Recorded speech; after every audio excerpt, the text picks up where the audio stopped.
لا حول ولا قوة إلا بالله العلي العظيم.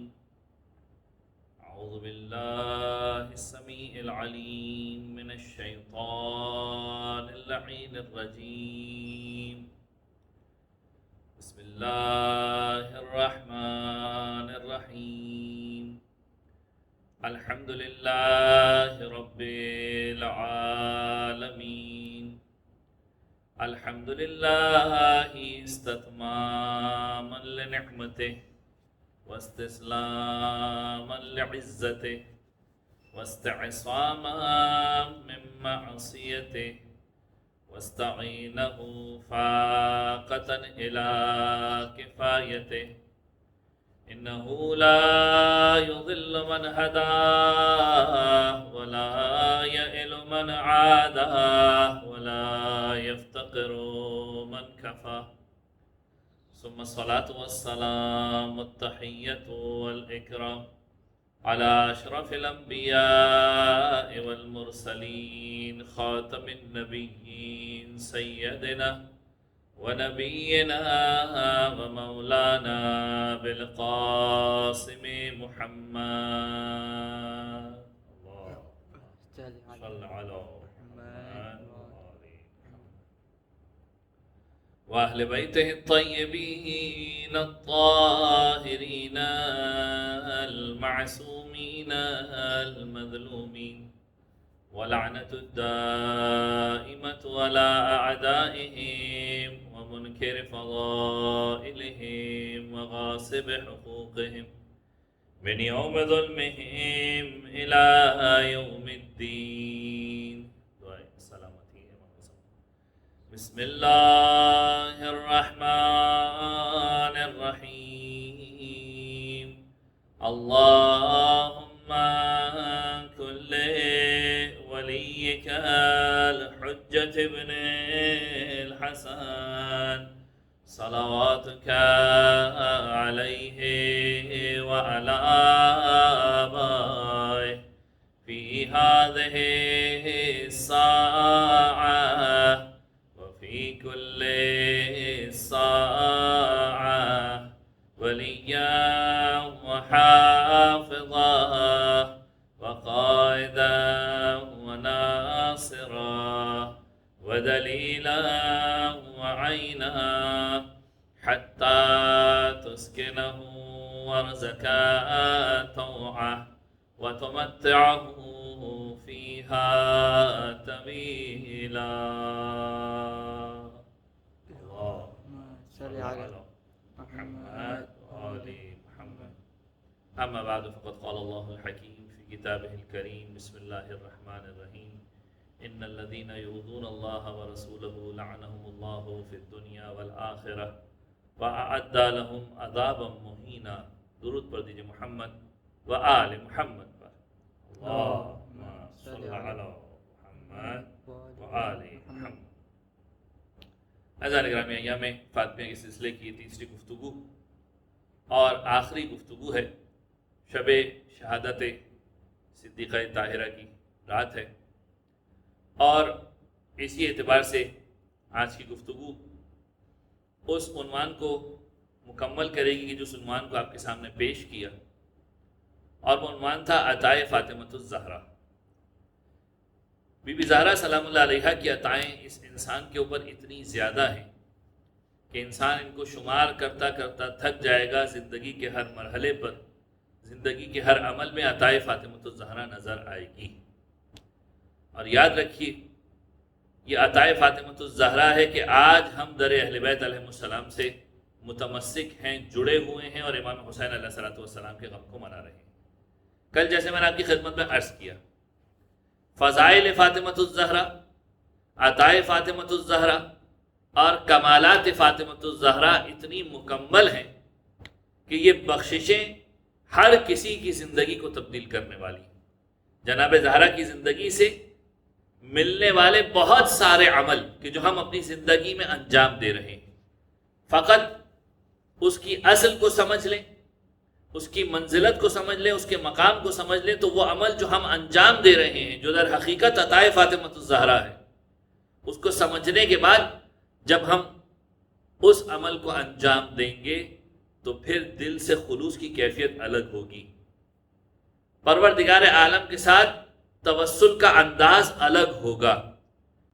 یاد رکھیے جناب فاطمۃ الزہرا وہ مظلومہ کونین ہیں کہ اہل بیت علیہم السلام نے اپنے اپنے ادوار کے اندر جناب زہرا سلام اللہ علیہا کی مصیبت کو یاد کیا اور مختلف انداز میں اپنے چاہنے والوں کو بھی بتایا. آج کے دور میں ایک غلطی جو مومن کرتا ہوا نظر آتا ہے، ثواب کمانے کے لیے نکلتا ہے، گھر میں بچے کی ولادت ہوتی ہے، نام رکھا جاتا ہے فاطمۃ الزہرا. بہت زبردست کام ہے، اپنے بچوں کے نام فاطمہ رکھنے چاہیے. روایتوں کے اندر جملے ہیں کہ جس گھر میں فاطمہ، حسن، حسین ان نام کی شخصیات ہوں گی اس گھر میں کبھی فقر و فاقہ نہیں آئے گا. لیکن اس کے بعد یہ مومن ایک اور کام بھی کرتا ہے. اب مثالیں نہیں دوں گا کیونکہ اگر مثالیں دی تو لوگ یہ سمجھیں گے کہ ہمارے خلاف بات ہو رہی، لیکن یہ ہر دوسرے گھر کا مسئلہ ہے. پہلے 5ویں امام کے دور کی روایت سن لیجئے کہ 5ویں امام نے جناب زہرا سلام اللہ علیہا کی مصیبت کو کس انداز میں یاد کیا، مقام منزلت کو کس انداز میں لوگوں تک بتایا، اور پھر اس کے بعد موجودہ دور کے اعتبار سے بات کروں گا اور پھر عطائے فاطمۃ الزہرا کی طرف جاؤں گا. سکونی نام کا ایک شخص 5ویں امام کی خدمت میں آیا، بڑا غمزدہ تھا. امام نے کہا غمزدہ کیوں ہے؟ کہا میرے گھر میں بیٹی کی ولادت ہوئی ہے. امام نے کہا بیٹی کی ولادت ہوئی ہے، غمزدہ ہونے کی کیا بات ہے؟ پروردگار عالم نے تیرے گھر میں رحمت کو بھیجا ہے، اور جو رحمت آئی ہے وہ اپنے حصے کا رزق خود لے کر آئی ہے. پروردگار عالم اس کے حصے کا رزق دے گا، پریشان ہونے کی کیا بات ہے؟ غمزدہ کیوں ہو رہا ہے؟ آج کے دور میں بھی یہ سوچ، یہ فکر موجود ہے کہ اگر بیٹی گھر میں پیدا ہو جاتی ہے باپ غمزدہ ہو جاتا ہے. بہت سے لوگوں کو بیٹے کی خواہش ہوتی ہے. امام سمجھا رہا ہے خدا کی رحمت تمہارے گھر میں نازل ہوئی ہے اور آنے والا اپنا رزق لے کر خود آ رہا ہے، تجھے پریشان ہونے کی کیا ضرورت ہے؟ ایک مرتبہ اس نے امام کی بات کو سنا اور ریلیکس فیل کیا، بہتر فیل کیا. اس کے بعد امام نے سوال کیا بتا تم نے اپنی بیٹی کا نام کیا رکھا؟ کہنے لگا میں نے اپنی بیٹی کا نام فاطمہ رکھا. امام کے چہرے پر مسکراہٹ آئی اور پھر اس کے بعد امام اپنی جدہ مظلومہ کے غم کو یاد کرنے لگے. روایت کے جملے امام نے اپنے سر پر ہاتھ رکھا اور پھر اس کے بعد اس شخصی طرف متوجہ ہو کر کہنے لگے کہ دیکھ تو نے اپنی بیٹی کا نام فاطمہ تو رکھ دیا ہے. امام بتانا چاہ رہے ہیں کہ دیکھو فاطمہ کس قدر منزلت والا نام ہے، فاطمہ کا مقام کیا ہے. تم اپنے گھر میں اگر بیٹی کا نام فاطمہ رکھ رہے ہو، مقام و منزلت کو سمجھو کہ کس پر نام رکھا ہے. امام فرما رہے ہیں کہ دیکھ فاطمہ نام رکھا ہے، کبھی اپنی بیٹی کو برے القابات سے مت پکارنا، کبھی اپنی بیٹی کو گالی مت دینا، کبھی اپنی بیٹی کو مارنا مت. یعنی امام کیا فرمانا چاہ رہے ہیں کہ دیکھو فاطمہ کا مقام اتنا زیادہ بلند ہے کہ تم ان سارے معاملات میں احتیاط کرو. اگر فاطمہ نام رکھا ہے تو کبھی جھڑکتے ہوئے نظر نہیں آنا، کبھی گالی دیتے ہوئے نظر نہیں آنا. اس نام کی عصمت کا تقاضا ہے، اس نام کی منزلت کا تقاضا ہے کہ اتنا احترام کیا جائے. آج ہمارے گھروں میں کیا ہوتا ہے، فاطمہ نام رکھنے کے بعد اس نام کو اتنا توڑ مڑوڑ کر مختلف قسم کے پیٹ نیمز بنا دیے جاتے ہیں. یاد رکھیے یہ فاطمہ نام کا تقاضا یہ ہے کہ اس کا احترام کیا جائے، اور اس نام کی وجہ سے صاحب نام کا، صاحب اسم کا احترام کیا جائے. یہ امام سمجھا رہے ہیں کہ یہ ماں فاطمۃ الزہرا کی منزلت ہے، اسے سمجھ لو. یاد رکھیے عطائے فاطمۃ الزہرا ہماری زندگی کے اندر ہر مقام پر موجود ہے. کل میں نے آپ کی خدمت میں عرض کیا کہ رسول خدا کی خدمت میں آتی ہے بی بی اور آ کر سوال کرتی ہے، لیکن سوال کرنے کا انداز بھی کتنا لطیف انداز ہے، خودداری کے ساتھ بھرپور ہے. رسول اکرم دعاؤں کی تعلیم دے دیتے ہیں اور وہ دعائیں ہم تک عطائے فاطمۃ الزہرا بن کر پہنچ جاتی ہیں. اور یاد رکھیے یہ عطائے فاطمۃ الزہرا ہے کہ آج ہم در اہل بیت سے متمسک ہیں. آج اگر ہم پروردگار عالم کی حکمت کو سمجھنا چاہتے ہیں تو بھی اہل بیت علیہ السلام کی محبت ضروری ہے، فاطمہ کے گھرانے کی محبت ضروری ہے. یاد رکھیے فاطمہ نے اپنا گھرانہ خدا کی بارگاہ میں لٹا دیا، اور در حقیقت یہ ساری کی ساری عطا ہے ہم چاہنے والوں کے لیے کہ تم ان ہستیوں سے محبت کر کے اپنی زندگی کو بنا سکتے ہو، اپنی آخرت کو بنا سکتے ہو. فاطمہ کے گھرانے کی محبت یہ عطا ہے ہم سب کے لیے. کسی بھی مقام پر اہل بیت علیہ السلام کی محبت کا سودا مت کیجیے گا، کسی بھی مقام پر اہل بیت علیہ السلام کی منزلت و مقام کا سودا مت کیجیے گا۔ دنیا میں مختلف قسم کے لوگ ہیں جو مختلف طریقے سے اہل بیت علیہ السلام کے کبھی مقام کو گرانے کی کوشش کر رہے ہیں، کبھی مظلومیت کو چھپانے کی کوشش کر رہے ہیں۔ یہ در حقیقت جناب زہرا سلام اللہ علیہ کے ساتھ خیانت ہے۔ یاد رکھیے جناب زہرا سلام اللہ علیہ نے تمہیں وہ کچھ دیا جو تم تصور نہیں کر سکتے تھے۔ آج تم اہل بیت علیہ السلام کی محبت کے بغیر ادھورے ہو۔ رسول اکرم ختم مرتبت حضرت محمد مصطفیٰ صلی اللہ علیہ وآلہ وسلم کیا فرماتے ہوئے نظر آتے ہیں؟ فرماتے ہوئے نظر آتے ہیں وَمَنْ أَرَادَ الْحِكْمَةَ فَلْيُحِبْ أَهْلَ بَيْتِهِ۔ اگر کوئی حکمت چاہتا ہے، یہ جاننا چاہتا ہے کہ پروردگار عالم نے دنیا کو خلق کیوں کیا، حکمت کا مطلب کیا ہے، ہر چیز پر غور و فکر کرو۔ اگر تم غور و فکر کرنا چاہتے ہو، حکمت کے دروازے کو کھولنا چاہتے ہو، میرے اہل بیت سے محبت کرو، حکمت کے دروازے خود بخود کھلنا شروع ہو جائیں گے۔ پھر رسول خدا فرماتے ہیں وَمَنْ أَرَادَ التَّوَكَّلَ عَلَى اللَّهِ، جو ارادہ رکھتا ہے کہ اللہ پر بھروسہ رکھے، اللہ پر توکل رکھے، فَلْيُحِبْ أَهْلَ بَيْتِهِ، اس کے لیے ضروری ہے کہ میرے اہل بیت سے محبت رکھے۔ اللہ پر بھروسہ کرنا ہے لیکن محبت اہل بیت سے کرو، تب جا کر خدا پر بھروسہ رکھ پاؤ گے۔ تمہیں سمجھ میں آئے گا کہ زہرا نے اپنا پورا گھر قربان کر دیا، حسین نے اپنا گھر خدا کی بارگاہ میں لٹا دیا۔ توکل کی منزل کیا ہوا کرتی ہے؟ توکل سمجھنا چاہتے ہو، اہل بیت سے محبت کرو۔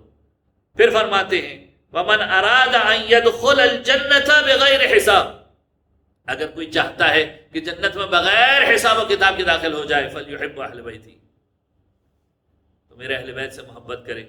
کتنا فائدہ ہو رہا ہے زہرا کے گھرانے سے محبت کا، کتنا فائدہ مل رہا ہے اس مومن کو۔ یہ ساری کی ساری عطائے فاطمۃ الزہرا ہے۔ حضرات گرامی، آج 2 یا 3 عطائے فاطمۃ الزہرا کے اوپر بات کروں گا جو ہم تک پہنچی اور ہماری زندگی کا ایک اہم حصہ ہے۔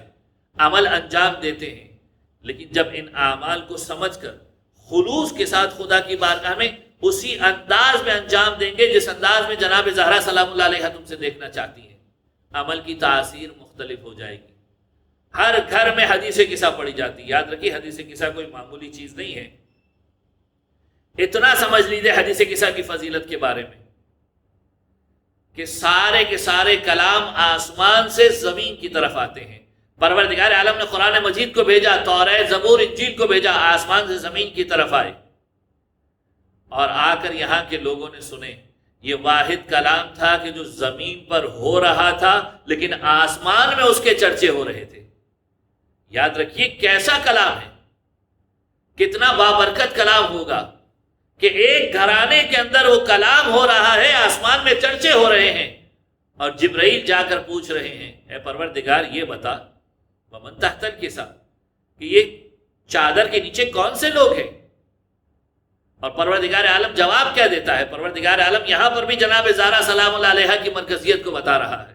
ہم فاطمۃ و ابوہا و بعلھا و بنوہا اللہم صلی علی محمد و آل محمد، کہ یہ فاطمہ ہیں، ان کے بابا ہیں، ان کے شوہر ہیں اور ان کی اولاد ہیں، ان کے بچے حسنین ہیں۔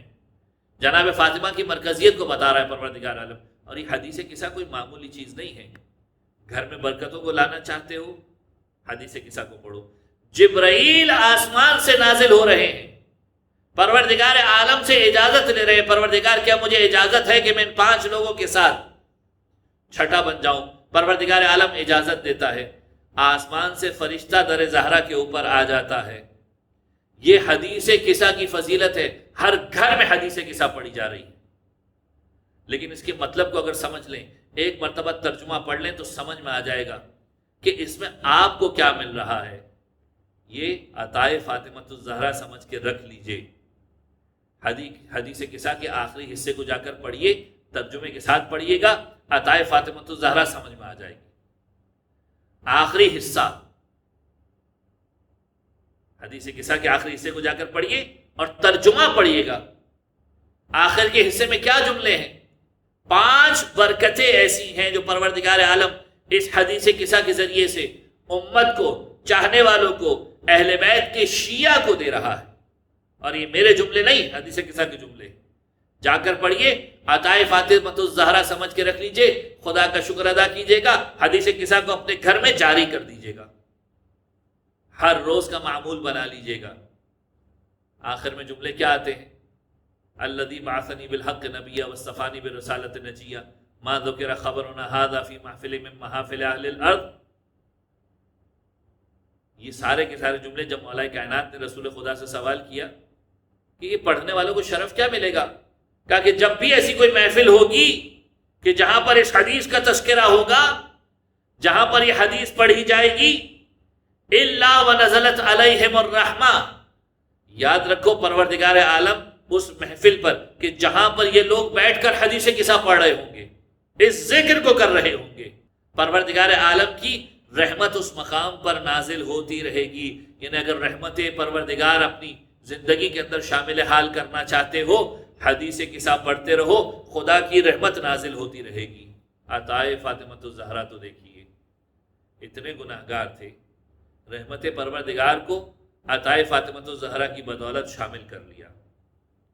اور پھر کیا ہوگا؟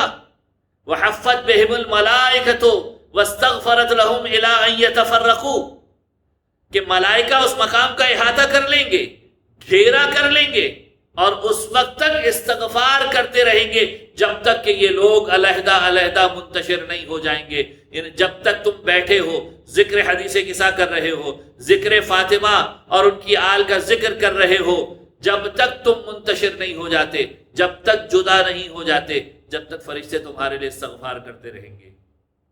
استغفار کا یہ مطلب نہیں ہے کہ تمہارے گناہ بہت ہیں، ویسے تو ہم بڑے گناہ گار ہیں پروردگار، ہمیں تو گناہوں کی معافی کی ضرورت ہے۔ اگر فرشتے ہمارے لیے معافی مانگ رہے ہیں، استغفار کر رہے ہیں، تو اس سے بڑی اور کیا بات ہوگی؟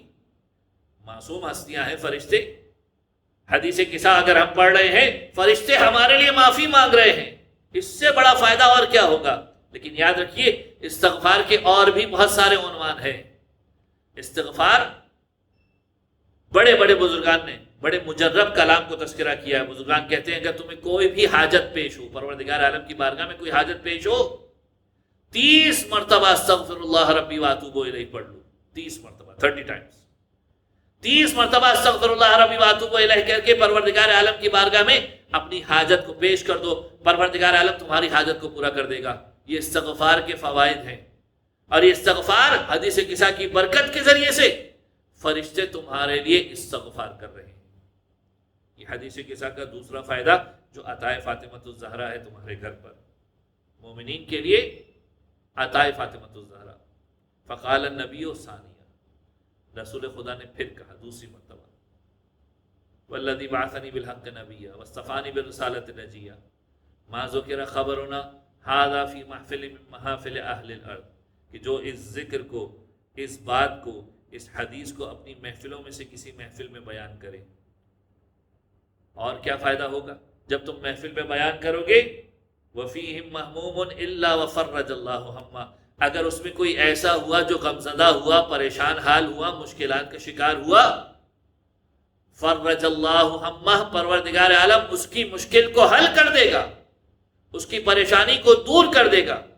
وَفِيهِ مَغْمُومٌ إِلَّا وَكَشَفَ اللَّهُ غَمَّهُ، اگر کوئی غمزدہ ہوا، رنج و غم کے اندر گرفتار ہوا، پروردگار عالم اس کے غم کو دور کر دے گا، اس کی غمزدگی کو دور کر دے گا، اس کے رنج و علم، رنج و حزن کو دور کر دے گا۔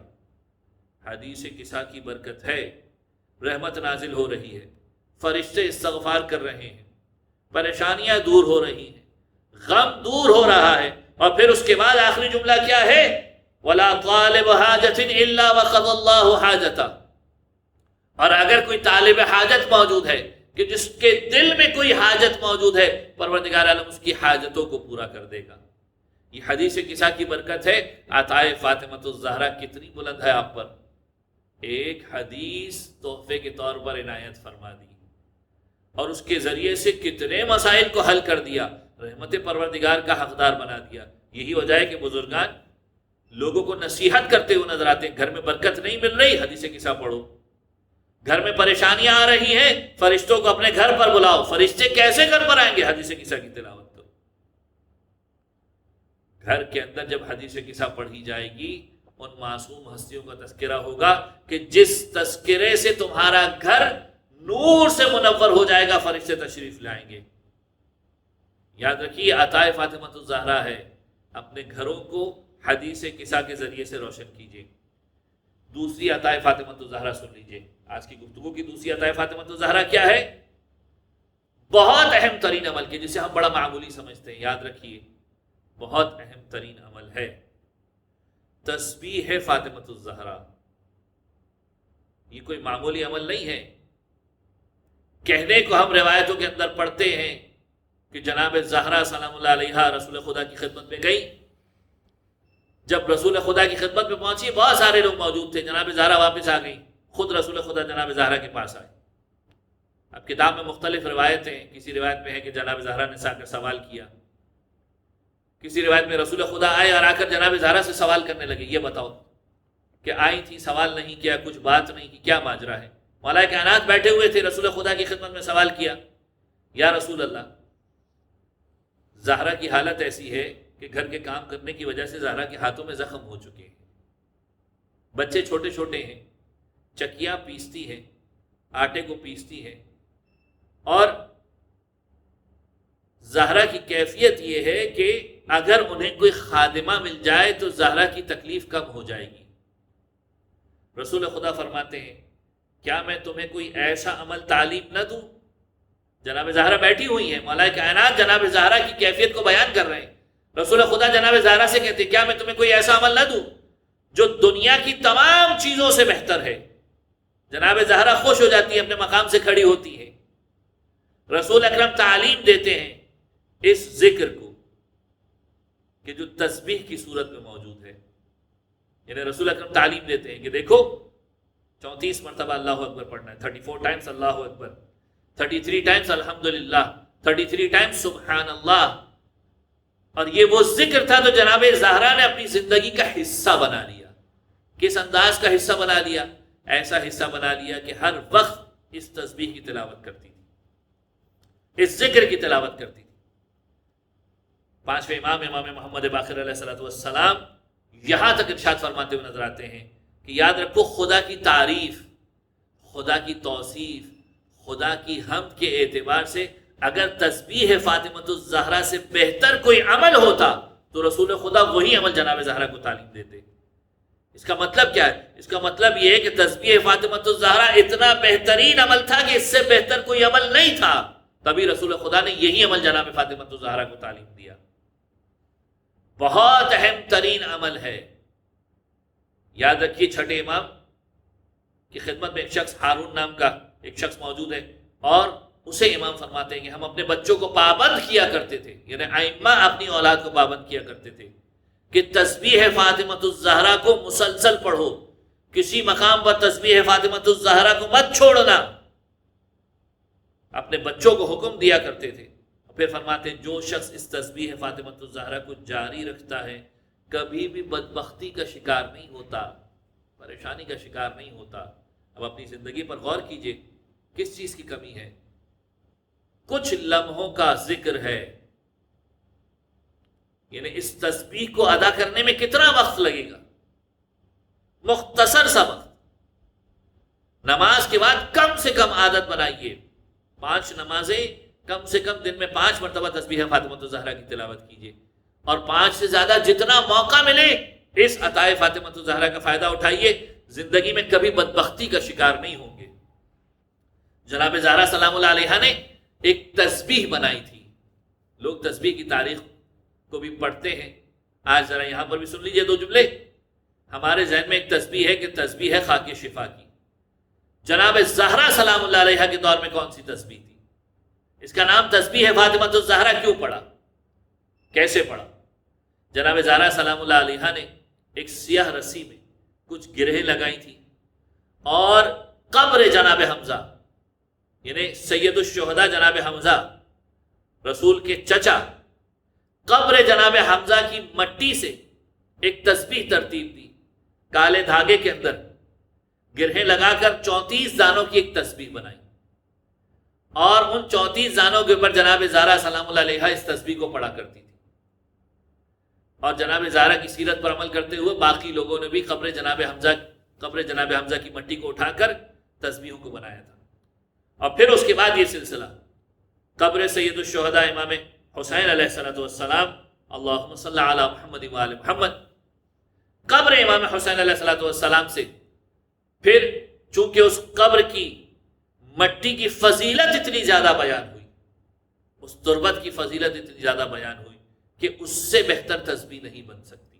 پہلی تسبیح بنی قبر جناب حمزہ کی، اور اس کے بعد میں آنے والے لوگ اس بہترین مٹی سے استفادہ کرتے ہیں کہ جس کا نام ہے خاک شفا، تربت امام حسین، قبر امام حسین کی مٹی، اور اس سے بہتر مٹی ہو ہی نہیں سکتی۔ پروردگار عالم نے ہمیں یہ فضیلت بھی دی کہ ہمارے پاس قبر امام حسین کی تسبیح موجود ہے۔ تسبیح فاطمہ پڑھ رہے ہو اور ہاتھوں میں دانے ہیں قبر امام حسین کی مٹی کے، ذرا سوچو کہ تمہارے ذکر کی تاثیر کہاں تک بلند ہوگی۔ یہ سب کا سب عطائے فاطمۃ الزہرا ہے۔ یاد رکھیے، اس عطا سے فائدہ اٹھائیے، اپنی زندگی کے معمولات میں تسبیح فاطمۃ الزہرا کو ایک مستقل جگہ دے دیجیے۔ تیسری اور آخری عطائے فاطمۃ الزہرا سن لیجیے، اور پھر میں اس کے بعد منزل مصائب کی طرف جاتا ہوں۔ تیسری اور آخری عطائے فاطمۃ الزہرا وہ دعائیں کہ جو مصحف فاطمۃ الزہرا کے اندر موجود ہیں۔ اب یہ مصحف فاطمہ کیا ہے، یا دوسرے الفاظ میں صحیفہ فاطمۃ الزہرا کیا ہے؟ یہ وہ صحیفہ ہے کہ رسول اکرم جب اس دنیا سے گزرے 75 دن یا 95 دن، 75 یا 95 دن جب بی بی اس دنیا میں رہی، بڑی غمزدہ تھی، اپنے بابا کے اوپر گریا کرتی تھی، مسلسل گریا کرتی تھی۔ جبرائیل آسمان سے نازل ہوتے تھے، جناب زہرا کو تسلی دیا کرتے تھے، جناب زہرا سے کلام کیا کرتے تھے، مولا کائنات اس کلام کو تحریر کر دیا کرتے تھے۔ اور یہ باتیں کون سی باتیں تھیں کہ جو جبرائیل نے آ کر رسول خدا کے بارے میں باتیں کی، جبرائیل نے آ کر آئندہ آنے والے دور کے بارے میں، اولاد زہرا کے بارے میں باتیں کی، یہ ساری کی ساری مصحف فاطمہ کا حصہ بن گئی۔ یہ معصوم کی روایت کو آپ کے سامنے پیش کر رہا ہوں، ورنہ آج کل کے دور کے لوگوں نے تو یہاں تک الزام لگا دیا کہ گویا نعوذ باللہ شیعوں نے قرآن کا ایک حصہ بڑھا دیا، اور اس مصحف فاطمہ کو ان متعصب لوگوں نے اس چیز کے ساتھ جوڑ دیا۔ یہی وجہ ہے کہ امام کے مختلف مقامات پر یہ جملے ملتے ہیں، چھٹے امام کے جملے کہ جس میں امام یہاں تک فرماتے ہیں اس شبے کو دور کرنے کے لیے کہ جس میں لوگوں نے یہاں تک باتیں کر دی، امام فرماتے وَخَلَّفَتْ فاطمہ مصحفا ما ہوا قرآن، کہ جناب زہرا نے ایک صحیفہ چھوڑا تھا کہ جو قرآن نہیں تھا، ما فیہ شیء من کتاب اللہ، اس میں کوئی بھی چیز کتاب خدا والی نہیں تھی، یعنی قرآن مجید کی کوئی آیت نہیں تھی، وہ ساری کی ساری وہ باتیں تھیں۔ جبرائیل آ کر جو جناب زہرا سے کلام کیا کرتے تھے، تسلی دیا کرتے تھے، ان کی غم گساری کیا کرتے تھے، رسول خدا کی تعریف بیان کیا کرتے تھے، اولاد زہرا کے بارے میں مستقبل کی باتیں کیا کرتے تھے، وہ ساری کی ساری باتیں صحیفہ زہرا کے اندر موجود ہیں۔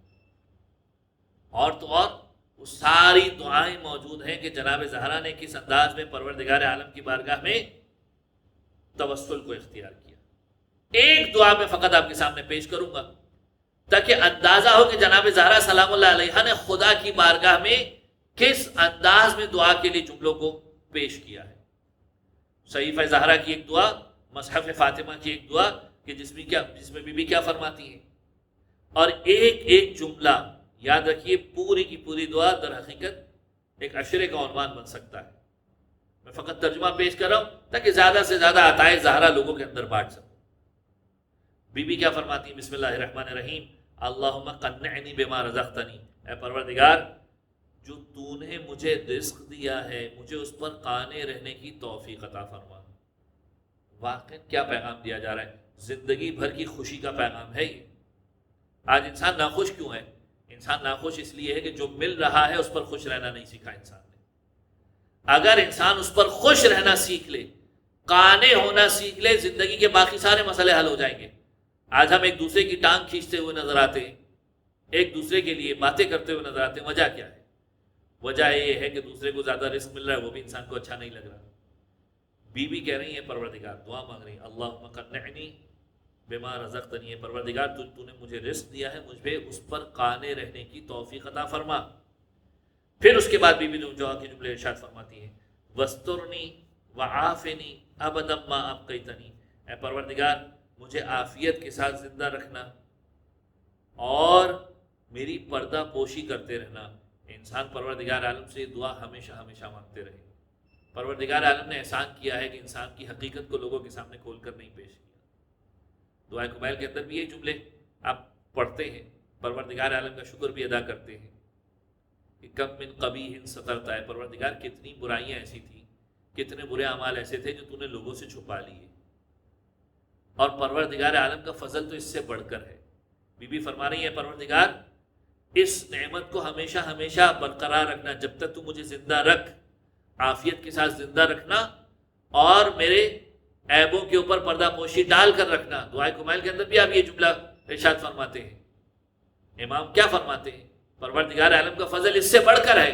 وَكَمْ مِن ثَنَاءٍ جَمِيلٍ لَسْتُ أَهْلًا لَهُ نَشَرْتَ، اے پروردگار تو نے میرے عیبوں کو تو چھپا دیا، تو نے ایک اور کام کر دیا کہ تو نے کتنی ہی ایسی خوبیاں میری لوگوں میں مشہور کر دی جو مجھ میں موجود نہیں تھیں۔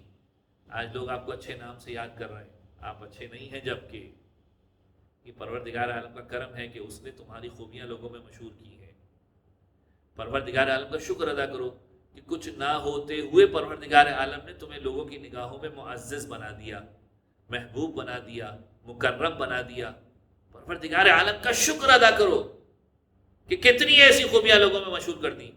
پھر بی بی ارشاد فرماتی ہیں وَغْفِرْ لِي وَارْحَمْنِي إِذَا تَوَفَّيْتَنِي، اے پروردگار جب میں مر جاؤں تو مجھ پر رحم کرنا اور میری مغفرت کر دینا، جب مجھے موت آئے تو مجھ پر رحم کرنا، میری مغفرت کرنا۔ پھر فرماتی اللہم لا تعینی فی طلب ما لم تقدر لی، اے پروردگار جو تو نے میرے لیے مقدر نہیں کیا، تو نے میرے نصیب میں جو چیز نہیں لکھی، اے پروردگار مجھے اس کی کوشش میں مبتلا ہونے نہ دینا، مجھے اس کے لیے پریشان ہونے نہ دینا کہ میں اس کے پیچھے بھاگتا رہوں۔ تو نے اگر نہیں لکھا میرے حق میں، اے پروردگار مجھے اس کے پیچھے بھاگنے نہ دینا۔ اور پھر فرماتی ہے وما قدرتہ فاجعلہ میسرا سہلا، اور اے پروردگار جو تو نے میرے اندر میرے لیے میرے رزق میں مقدر کر کے رکھا، اے پروردگار جو تو نے میرے رزق میں مقدر کر دیا ہے اس کو میرے لیے آسان بنا دے، تاکہ اس کے لیے مجھے پریشانی نہ ہو، اس کو میرے لیے سہل بنا دے، آسان بنا دے۔ اور پھر بی بی کیا فرماتی ہے اللہم کافن انی والدی وکل من لہ نعمتا علی خیر مکافات، میرے والدین اور جس نے بھی مجھ پر احسان کیا اسے بہترین بدل عطا فرما، بہترین مکافات عطا فرما۔ پھر بی بی فرماتی ہے اللہم فرغنی لما خلقتنی لہ، اے پروردگار مجھے اس کام کے لیے فرصت عطا کر، اس کام کے لیے فارغ کر دے کہ جس کے لیے تو نے مجھے پیدا کیا ہے، تو نے مجھے عبادت کے لیے پیدا کیا ہے، مجھے عبادت کے لیے فراغت عطا فرما، مجھے عبادت کے لیے فرصت عطا فرما۔ یہ کون کہہ رہا ہے؟ وہ بی بی کہہ رہی ہے جو پوری رات دوسروں کے لیے دعائیں مانگ رہی ہے۔ پھر بی بی فرماتی ہے وَلَا تُعَذِّبْنِي وَأَنَا أَسْتَغْفِرُكَ، اے پروردگار جب میں استغفار کر رہی ہوں مجھ پر عذاب نہ کرنا، وَلَا تُحْرِمْنِي وَأَنَا أَسْأَلُكَ، اے پروردگار مجھے محروم نہ کرنا کہ جب میں سوال کر رہی ہوں۔ یعنی واقعاً کس انداز میں بھی سوال کریں، پروردگار میں تجھ سے جب مانگوں تو محروم نہ کرنا، اے پروردگار جب میں تجھ سے مغفرت طلب کروں مجھے مایوس نہ کرنا، عذاب نہ دینا۔ اس انداز میں بی بی سوال کر رہی ہیں پروردگار عالم کے۔ اس کے بعد بی بی فرماتی ہے بڑے اہم ترین جملے، کیا فرماتی ہے بی بی؟ ان جملوں کو اگر انسان سمجھ جائے تو انسان کی زندگی تبدیل ہو جائے۔ بی بی فرماتی ہے اللہم ذلل نفسی، اے پروردگار میری ذات کو میری نگاہ میں ذلیل بنا دے، تاکہ مجھے پتہ چل جائے کہ میں کتنا پست آدمی ہوں، مجھے پتہ چل جائے کہ میری اوقات کیا ہے۔ وَعَزِّمْ شَأْنَكَ فِي نَفْسِي، ارے پروردگار تیری شان کو میری نگاہ میں عظیم بنا دے، تاکہ مجھے پتہ چل جائے کہ میرا رب کتنا بلند ہے۔ آج کے دور میں ہم اپنے آپ کو بلند سمجھتے ہیں، خدا کی ذات کو کچھ نہیں سمجھتے۔ بی بی فرما رہی ہیں کہ پروردگار مجھے ایسا بنا دے تاکہ مجھے پتہ چلے کہ میری ذات کتنی پست ہے اور تیری ذات کتنی عظیم ہے، وَأَلْهِمْنِي طَاعَتَكَ، اے پروردگار اپنی طاعت کے مطابق عمل کرنے کی مجھے توفیق دے، وَالْعَمَلُ بِمَا يُرْضِيكَ، اس چیز پر عمل کرنے کی توفیق دے کہ جس سے تو راضی ہوتا ہے، اور وَالتَّجَنُّبَ لِمَا يَسْخَطُكَ يَا أَرْحَمَ الرَّاحِمِينَ، اور اے پروردگار مجھے اس چیز سے بچنے کی توفیق دے کہ جس سے تو غضبناک ہو جایا کرتا ہے، یعنی اے پروردگار مجھے اپنی معصیت کے اندر مبتلا نہ کرنا، مجھے اپنی اطاعت کے اندر رکھنا۔ اس انداز میں بیوی ان جملوں کو ارشاد فرما رہی ہیں، اس عطائے فاطمۃ الزہرا کو لے لیجئے، اپنی زندگی کا حصہ بنا لیجئے۔ کتنی چیزیں ایسی ہیں جس سے انسان کی زندگی تبدیل ہو جائے گی، یہ ساری کی ساری عطائے فاطمۃ الزہرا ہے۔ اذان گرامی، اس موضوع پر اور بات ہو سکتی ہے، جناب زہرا کی زندگی کا ایک ایک عمل، بتائی ہوئی ایک ایک بات، سب کا سب عطائے فاطمۃ الزہرا ہے۔ انسان ان باتوں کے ذریعے سے اپنی زندگی کو بنا سکتا ہے۔ آج وہ شہزادی کہ جو بانٹنے والی ہے، جو لوگوں کو دینے والی ہے، اس دنیا سے رخصت ہو رہی ہے۔ شب شہادت مظلومہ کونین، ٹوٹی ہوئی پسلیاں ہیں، ان ٹوٹی ہوئی پسلیوں کے ساتھ شہزادی نے 75 سے 95 دن گزارے، اور اس انداز میں گزارے کہ شہزادی کا نام ان لوگوں کی فہرست کے اندر ہے کہ جنہوں نے سب سے زیادہ گریہ کیا، اپنے بابا کو مسلسل گریہ کرتی رہی، اور آج وہ بیوی اس دنیا سے رخصت ہو رہی ہے، ٹوٹی ہوئی پسلیاں ہیں۔ آج حسنین یتیم ہو رہے ہیں۔ عزیزان گرامی، شہزادی کا جب آخری وقت آیا، روایتوں نے جملے لکھے کہ جب شہزادی کی طبیعت خراب ہوئی تو مولا کائنات شہزادی کی خدمت میں موجود ہیں، حسنین شہزادی کی خدمت میں موجود ہیں، اور بیوی نے وصیتوں کو کرنا شروع کیا۔ روایت کے جملے ہیں کہ بیوی نے وصیتیں کیا کی؟ ایک مرتبہ مولا کائنات کو بلا کر کہتی، یا علی میرے بعد دوسری شادی کر لیجئے گا، یا علی اس بات کا خیال رکھیے گا کہ ایک روز میرے بچوں کو دیجیے گا، کہیں ایسا نہ ہو کہ میرے بچوں کو یتیمی کا احساس ہونے لگے۔ اللہ اللہ، حسنین کا کتنا خیال ہے، زینب ام کلثوم کا کتنا خیال ہے کہ علی کو وصیت کر رہی ہیں کہ میرے بچوں کو وقت دیجیے گا، یتیمی کا احساس نہ ہونے پائے۔ اس کے بعد بیوی دوسری وصیت کرتی ہیں، یا علی کہ میرے جنازے کو اس انداز میں دفنائیے گا۔ اسما کو بلایا، اسما کو بلا کر کہا کہ جس انداز میں یہاں پر لوگوں کو دفن کیا جاتا ہے، زہرا کو یہ انداز پسند نہیں ہے۔ حبشہ کے اندر ایک خاص قسم کا تابوت بنایا جاتا ہے کہ جس میں عورت کا خد و خال چھپ جایا کرتا ہے، مجھے اس انداز میں تابوت میں دفنایا جائے۔ پھر اس کے بعد بیوی وصیت کرتی، یا علی مجھے رات کی تاریکی میں دفنا دینا، رات کی تاریکی میں مجھے دفنانا، اے علی آپ ہی مجھے غسل و کفن دیجیے گا، رات کی تاریکی میں دفنائیے گا۔ اور اس کے بعد بیوی نے آخری وصیت کیا کی، اے علی میرے جنازے پر ان لوگوں کو آنے مت دینا کہ جنہوں نے مجھے اذیت پہنچائی ہے۔ ارے کن لوگوں نے زہرا کو اذیت پہنچائی تھی؟ ارے یہ وہی لوگ تھے جو زہرا کے دروازے پر آگ لے کر آئے تھے، دروازے کو آگ لگائی گئی اور دروازے کو زہرا کے اوپر گرایا گیا۔ روایت نے جملہ لکھا کہ شہزادی نے اپنے آپ کو بچانے کی کوشش کی تھی، در و دیوار کے درمیان آئی، محسن شہید ہو گیا۔ ارے زہرا اپنے محسن کو کیسے بھول جائے؟ یا علی انہیں میرے جنازے پر نہ آنے دینا، انہیں میرے جنازے میں شرکت نہ کرنے دینا۔ ارے کچھ دیر گزری، میرے مولا نے سوال کیا، اے زہرا کیا تم بھی وہی دیکھ رہی ہو جو میں دیکھ رہا ہوں؟ آسمان سے جبرائیل نازل ہو رہے ہیں، میکائیل نازل ہو رہے ہیں، اسرائیل نازل ہو رہے ہیں، اور ہر کوئی آ کر زہرا کی خدمت میں سلام کو پیش کر رہا ہے۔ ایک مقام پر بی بی جواب دیتی ہوئی نظر آتی ہے، وعلیک السلام یا قابض الارواح، اے روح کو قبض کرنے والے تجھ پر میرا سلام۔ ارے زہرا کو غشی طاری ہوتی ہے، روایتیں مختلف ہیں، کچھ روایتوں میں لکھا ہے کہ مولا کائنات موجود ہے، کچھ روایتوں میں لکھا ہے کہ مولا کائنات نماز پڑھنے کے لیے تشریف لے جاتے ہیں۔ وصیتیں مکمل کر چکی، ایک مرتبہ حسنین کو بلایا، حسنین نے آ کر بی بی کی خدمت میں جملے کہے، اماں نانا جان کو جا کر ہمارا سلام دے دیجیے گا، اماں نانا جان کو جا کر ہمارا پیغام دے دیجیے گا، کہہ دیجیے گا کہ ہم یتیم ہو گئے۔ ارے زہرا نے بچوں کو گلے سے لگایا۔ روایتیں لکھتی ہیں جب زہرا اس دنیا سے رخصت ہوئی، مولا کائنات کو خبر پہنچائی گئی۔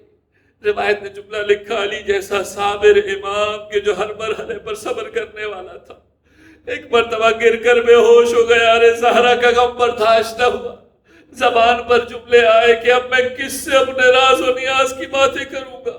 رسول خدا کے جانے کے بعد زہرا واحد سہارا تھی کہ جن سے میں اپنے دل کی باتیں کر لیا کرتا تھا، لیکن علی اب کس سے اپنے دل کی باتیں کرے گا۔ علی نے زہرا کو غسل و کفن دیا۔ روایت کے جملے جب غسل و کفن مکمل ہو گیا، بچوں کو بلایا، کہا ماں کا آخری دیدار کر لو۔ بچے ماں کے قریب پہنچے۔ ماں کے قریب پہنچ کر حسین نے اپنی ماں کو پکارنا شروع کیا، آخری مرتبہ حسین کو گلے لگا لو، آخری مرتبہ حسین کو گلا لگا لو۔ ماں کی طرف سے کوئی جواب نہ آیا۔ کیسے آتا؟ ارے کفن کے اندر زہرا موجود ہے۔ ایک مرتبہ حسین کی زبان سے جملے جاری ہوئے، آج حسین یتیم ہو گیا، آج حسین غریب ہو گیا۔ ارے زہرا نے یہ جملے سنے، روایت نے جملہ لکھا، بندے کفن ٹوٹے، ارے کفن سے تو ہاتھ بلند ہوئے، ایک جملہ کہا ہے میرے حسین اپنے آپ کو غریب نہ کہنا۔ ارے وہاں سے برداشت نہ ہوا، حسین کو اپنے سینے سے لگایا۔ ارے حسین بھی گریا کرنے لگے۔ آسمان سے جبرائیل نازل ہوئے، اے ابو الحسن بچوں کو ماں سے جدا کر دیجئے۔ حسین کو ابو الحسن نے تسلی دی۔ علی نے گلے لگا کر حسین کو اپنی ماں سے جدا کیا۔ میں ہاتھ جوڑ کر حسین کی خدمت میں عرض کروں گا، مولا یہ مدینہ ہے، بابا نے آ کر جدا کیا ہے نا، بڑے پیار سے جدا کیا ہے، لیکن کربلا میں ایک یتیمہ ایسی ہوگی جو آپ کے سینے سے لگی ہوگی۔ ارے تازیانے مار کر جدا کیا جائے گا، تماچے مار کر جدا کیا۔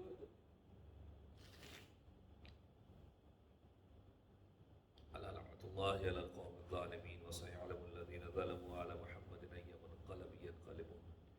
بار الہ تجھے واسطہ محمد وآل محمد کا ہمارے اس توسل کو اپنی بارگاہ میں قبول فرما، ہمارے تمام گناہان کبیرہ اور صغیرہ کی مغفرت فرما۔ بار الہ جوار فاطمۃ الزہرا میں ہم سب کو جگائے نجات فرما۔